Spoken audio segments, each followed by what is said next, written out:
లేదు ఇండైరెక్ట్గా అంటే మ్యూచువల్ ఫండ్స్లో, గ్రోత్ ఫండ్స్లో, ఇన్వెస్ట్మెంట్ ఫండ్స్లో వీటిలో పెట్టడం అనమాట.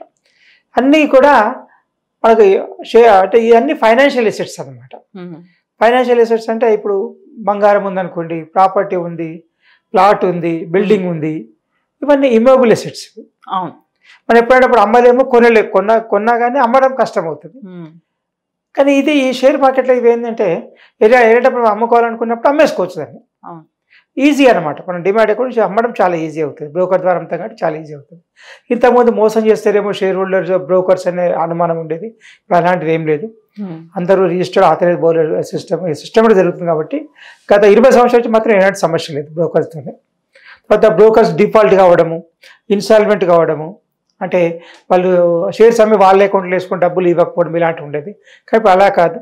ప్రతి అమ్మిన షేర్ కూడా విత్ ఇన్ అవర్స్ లోపల ఒక ఈ షేర్ సేల్ చేసిన అతని అకౌంట్కి వెళ్ళిపోతుంది. అంటే ఈ గత 10-15 సంవత్సరాలు ఎలాంటి సమస్య లేదు షేర్ మార్కెట్. దానివల్ల ఇన్వెస్ట్మెంట్ చాలా పెరిగింది. రిస్క్ అనేది అంటే ప్లాట్ఫామ్స్ అన్నారు, డిజిటల్ ప్లాట్ఫామ్స్ కూడా, దాంట్లో ఇన్వెస్ట్మెంట్ చేసిన వాళ్ళకి కూడా అంటే ఈ ప్లాట్ఫామ్స్ అనేవి ఓన్లీ అమౌంట్ మీడియేటర్ అన్నమాట.